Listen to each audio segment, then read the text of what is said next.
Hmm. Recording in progress. Welcome, everyone. Good morning. Got it. Here we are, the day before 4th of July. Are you all ready for? I don't know if you have pets that are frightened of fireworks or. Mm-hmm. Yeah. And I have a If pets question could vote, the 4th for of July. Luis. I have a question for Luis. Well, we start. Why? Tell me why. That sounds like a song. Tell Why, me why. Why is there consciousness rather than not? Well, it happens. It so happens that I was reading about that. Almost every day, or at least every week, when I have the time, I discover somebody new in my life that was already there, that I was already asking these questions, and giving an answer to that question. It's incredible. We think we're the only ones, the few reduced wake up and think clearly group that thinks about these things. But there's a whole bunch of people. I suspect that every human being with a normal functioning brain either has the intuition or the pre-conscious question going on. Maybe nobody's asking that except us. No. They've come around to watching our channel on YouTube. No. That inspired them to have that question. A lot of people before us, and we're talking thousands of years back, have been asking this question. So why is there consciousness? I was just reading a guy who happens to be French. His name is his father was Leon Raoul. This guy is give me a second. Frank Hatem. Frank Hatem is a French guy. Sounds completely crazy, but it's because he is metaphysical. So when you talk about metaphysics, you sound crazy. He's like, what? What are you talking about? And he says, I'm going to have to translate this because he speaks in French and I wrote it in French. The infinite is impossible, and yet it is necessary.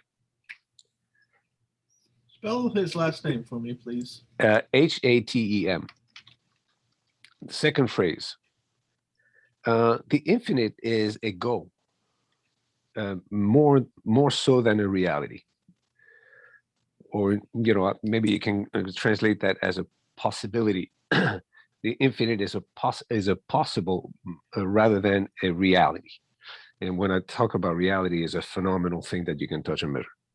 And the third sentence that he gives to try to give an answer to that question is, between what is possible and what is not yet,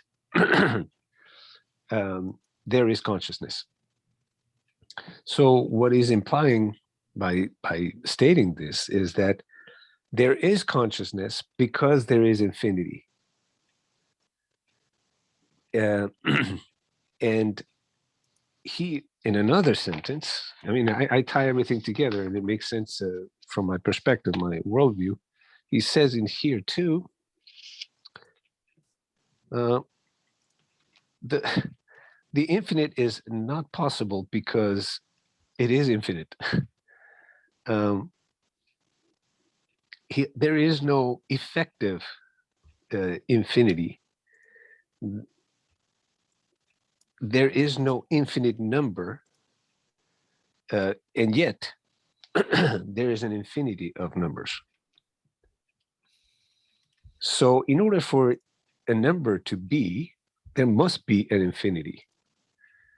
And consciousness is in the middle of, like I said before in other talks, infinity is in the space between 0 and 1, which is the 0 being what is not actualized, and yet, and of course, thus is infinite because it's everything possible. In nothing, everything is possible. because nothing has been actualized, and one, which is infinity itself, theoretically all actualized. And consciousness is there in the middle of that, making the bridge. And I've said this before, to tie it all together, consciousness is the phenomenal organismic process through which the non-phenomenal, which is infinity itself, is able to behold itself with a certain degree of accuracy, of clarity. So almost the question itself is an oxymoron. Why is there consciousness? Hell, if you're asking the question, there is consciousness. It's undeniable. It is a matter of fact. And why is it there? Because it is. And obviously, it's a part of a whole that is obviously there too. There was a final sentence that this guy writes, and he says here that consciousness is the opposition between that that can be and that could be. Consciousness is the feeling of being limited with regard to something exterior, which appears to be unlimited, illimited. And this over here, I would add the concept of God. So we have the feeling of being something limited with regard, or as distinguished from something unlimited, which would be called God. So in a sense, what he's saying is that God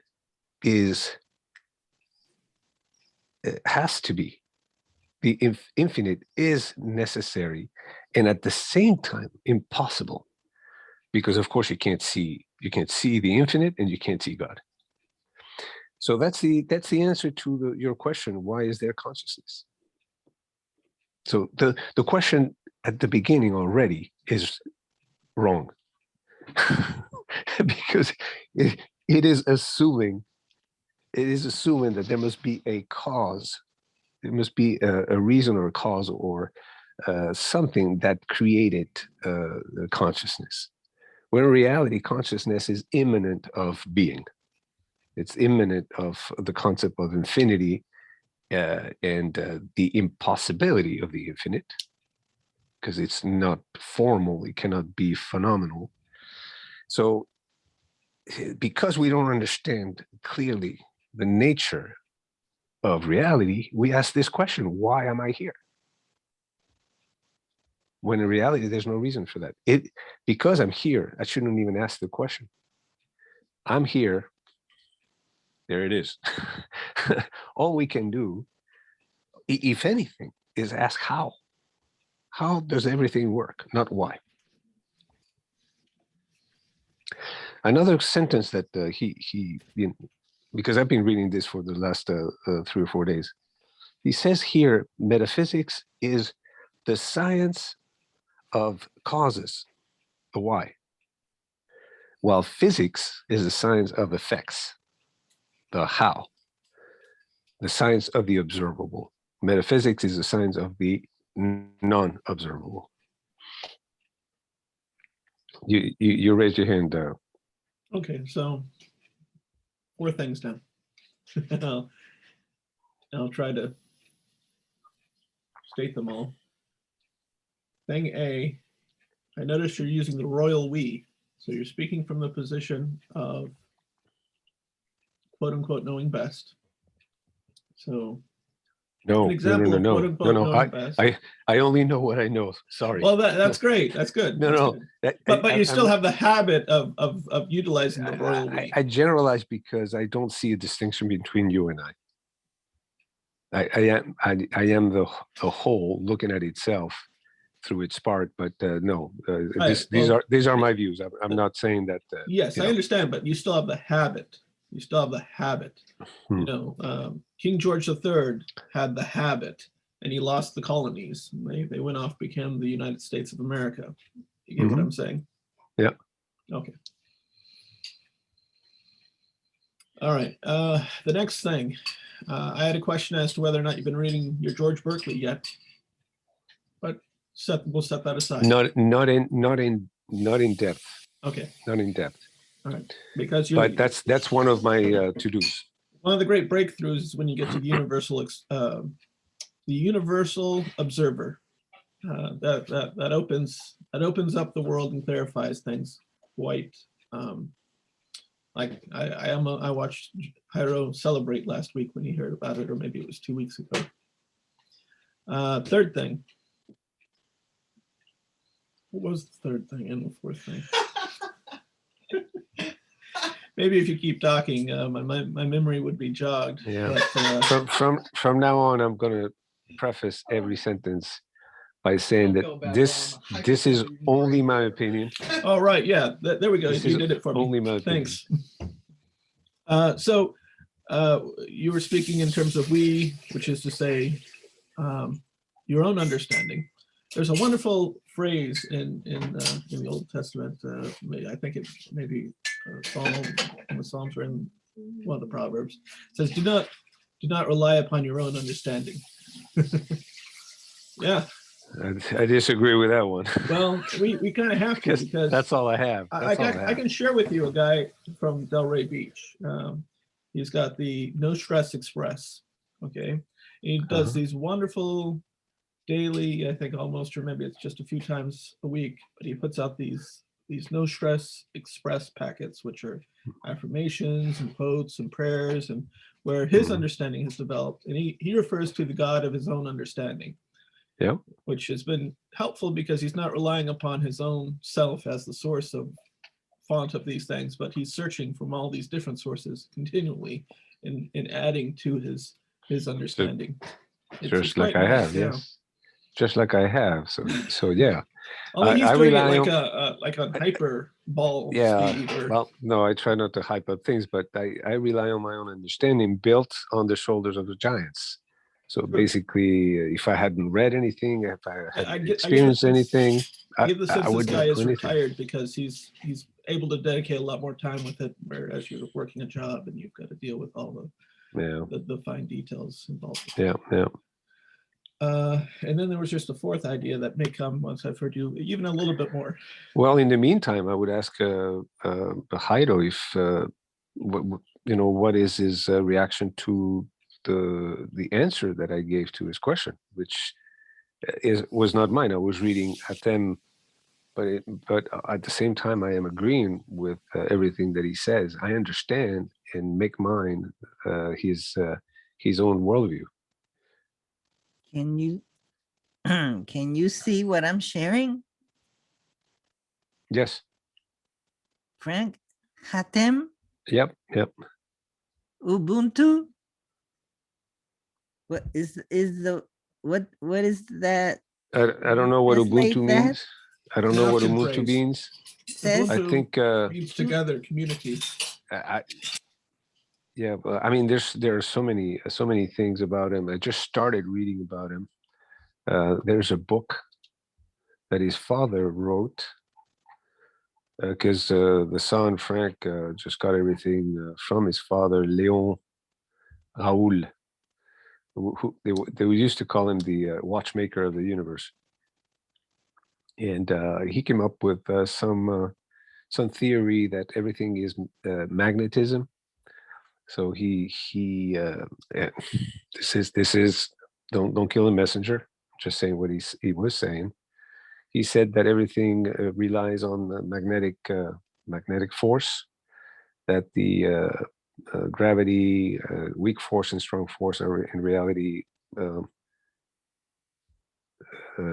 visible results of the universal magnetism, where everything has a plus and a minus, a positive and a negative. It's in a sense, he describes the whole universe as a big yin yang, and that's where it starts. So I started reading a little bit what the father was talking about, and then what the son was talking about. but my knowledge of their stuff is very incipient. I just started reading about it. So far, declarations or statements like the one that I just read to you guys goes right along my own epistemology or my own worldview, in a sense that this goes back to the point that there is no beginning, no end, that reality is infinite and eternal, that it has two basic aspects that are the phenomenal and the non-phenomenal. The phenomenal being anything that can be measured or touched or felt, and that includes the mind. Hence, consciousness has those two aspects of being phenomenal because we can feel ourselves thinking. We cannot measure our mind, but we can feel our mind. That's enough to call it phenomenal. And yet, at the same time, the underlying quality of any phenomenon is the non-phenomenal. So we go back to this idea of the infinite and eternal being necessary, and that consciousness is also necessary, because in order to make an infinite, you have to have an infinity of non-infinites, which are the what he calls numbers. When I say that reality is just 0 and 1 to infinity, I'm just saying that reality is binary. It is quantic. Can you rephrase what Frank Hatem states about how he determines that there is consciousness, or there must be something about infinity? What is infinite? Is it time or space or both? Oh, that I haven't gotten there. I haven't read anything as far as what he has, what he considers time and space to be. Lately, and this is very recent, I said, or I surprised myself saying that time and space is what we use to construct our mental reality. We cannot experience reality without the concept of space-time, because we see everything, we feel everything, we interpret everything, we measure everything in terms of three dimensions of space and one dimension of time. In a sense, the more we consciousness,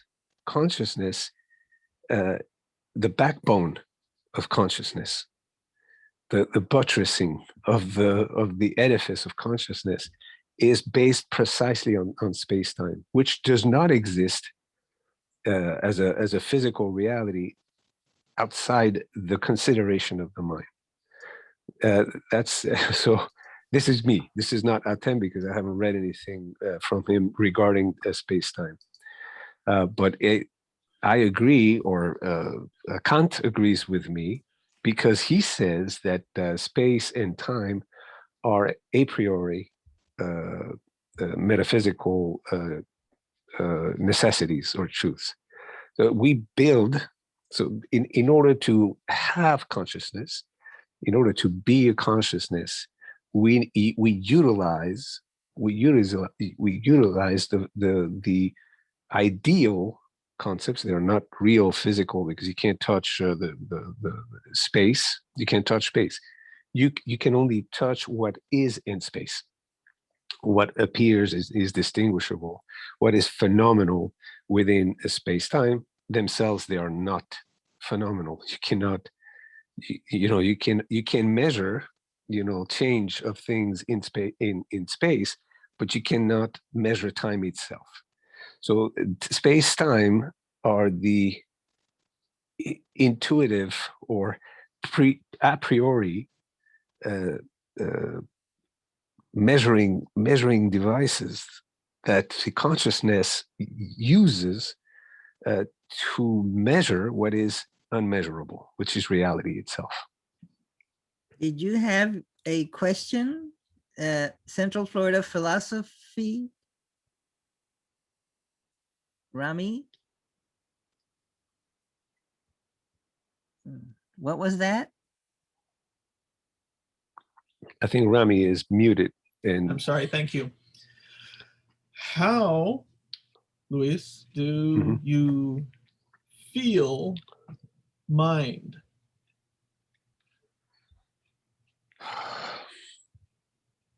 I don't know. I just feel it. All right. I just feel it. I can only tell you that. I just feel it, and I think I suspect you feel your mind. Not really. I know it's Okay, well, there. I know it's there through the then you feel it. fact that If you know it's there, you feel it. well, Because yeah, but you feel I for wouldn't your refer to perceptions. that as feeling. I would refer to that as deducing, because Okay, things okay. come out of it, but I don't necessarily have a sense perception of mind. Yeah, it's a good word. It's a good word Infer. because in a sense you kind of you perceive through your senses, and then you deduct. So it's a little bit like the putting the uh, the processing of data. Oh, You know, you get perceptions, which is data input and output. It's visual, audible, feeling, temperatures, and everything.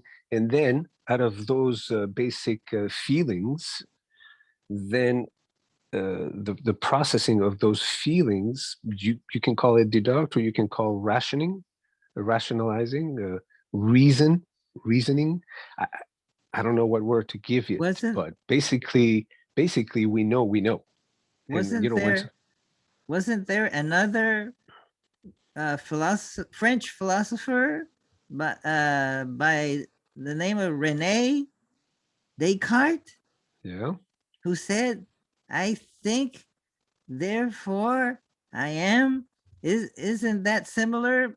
That because he observes that he thinks, he must be. So he's observing mental, uh, what is it? Vritti. Yeah. What is Priti is the agitation or the processing agitation? within the He's mind. observed mental agitations, chitta vritti, Mhm. and yoga is chitta vritti nirodha. Nirodha Yeah. means modifying, controlling them, or ceasing them. So Very good question for Rami in that sense, you know. But how do you feel? How do you feel your consciousness? And it's I don't know. I don't know what word to give it, no, but maybe we're not able to feel our consciousness.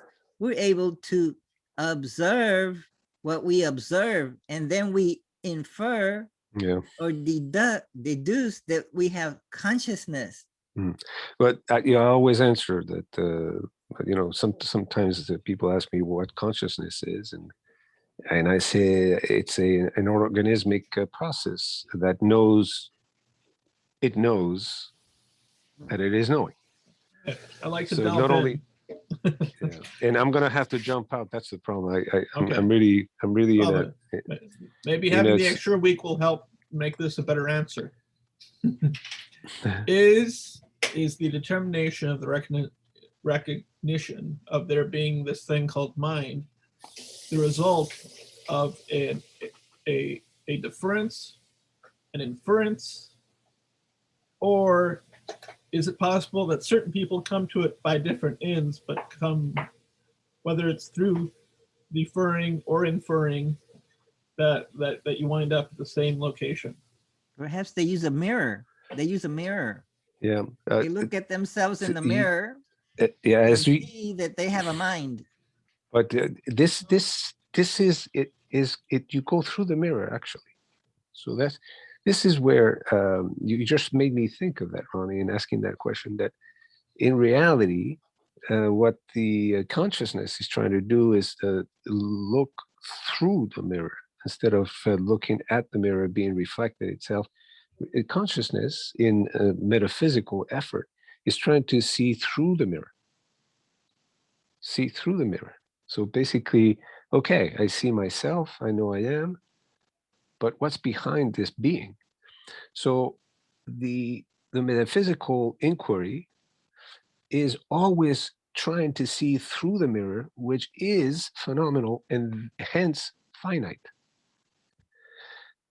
The consciousness is between zero and infinite, and it wants to see the infinite, which cannot be seen because it is infinite. It's made of mirrors.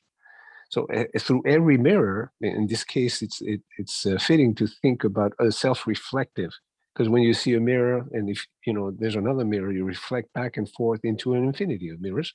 But the mind, consciousness, is trying to free itself from the finite and reach its infinite quality. Okay. That's my last statement. Two resources have been placed in chat. One is a post, a discussion board thread from approximately 7 years ago called Deification of the Mind. The next is just a link to some articles to what is termed as Descartes' trap. Let me see, we've got 7 minutes remaining in this session. The other thing that I wanted to share was that though we may not know the infinite in all of its ways, simply because we don't have the capacity for that, I would say that between the infinite and the finite, there's always the possibility for a constant, persistent interface between the two. So it's not just our existence, but it's our existence either being in touch or not being in touch with the same. When I say the same, I don't mean the same self-referentially, but I'm saying in connection with that force, which could be in philosophical terms described in many different ways, but I'll just use first cause, for instance. Mm-hmm. Wow. Okay, guys. I see Dominic there in the background.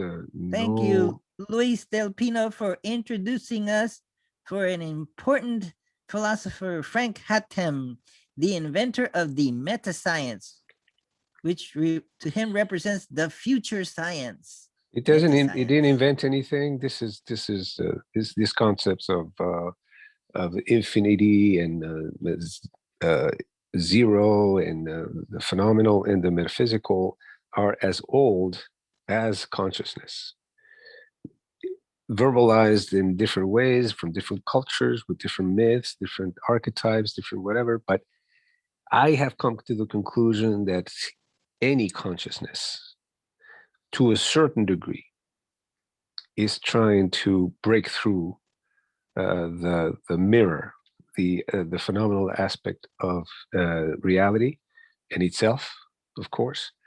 And so this here has been happening ever since to infinity and eternity, with variant levels of complexity, sense of abstraction, verbalization, et cetera, et cetera. We're not unique. We are just other, another consciousness trying to break through itself. And the beauty of this is that here in this forum, for example, I feel that we're all engaged into this exercise with the best of our mental and intellectual armament and ammunition.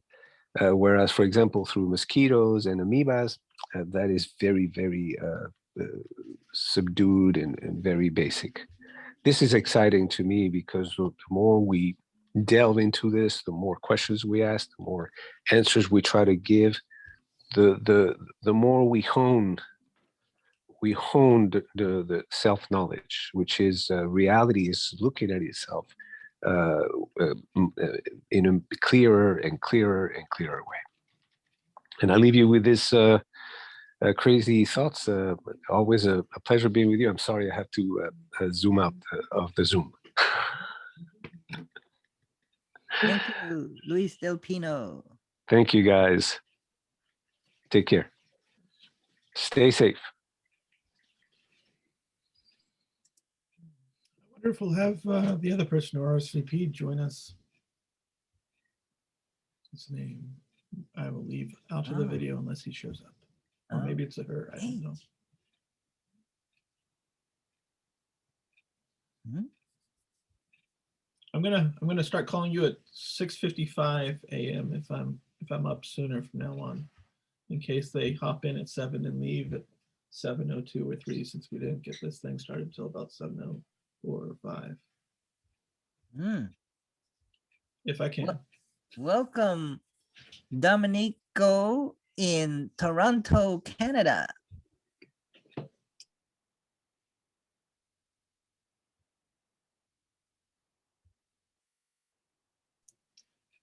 We have 2 minutes 45 seconds remaining for this first session of the morning. Oh.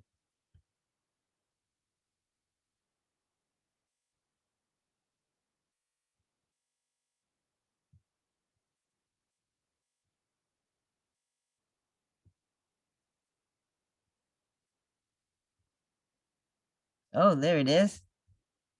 To everyone. There. I shared what Frank Hatem is up to.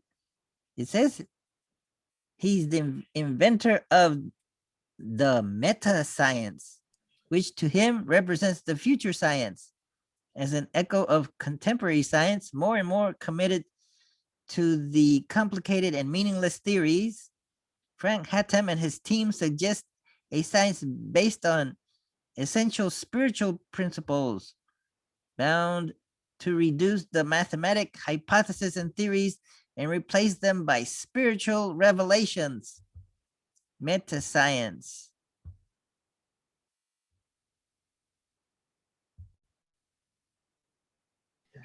I agree with you. Meta science faces Well, theories such as quantic physics.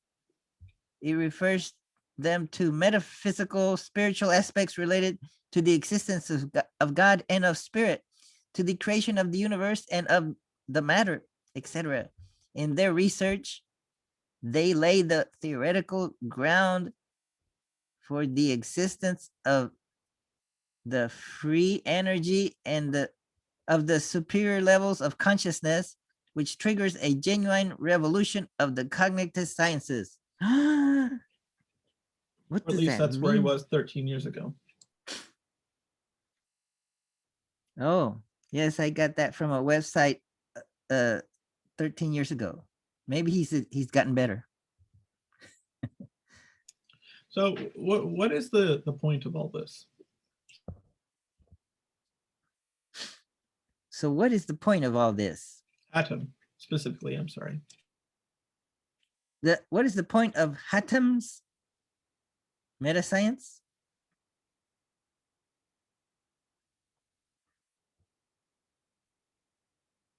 Oh, what is the point of having the universe arise?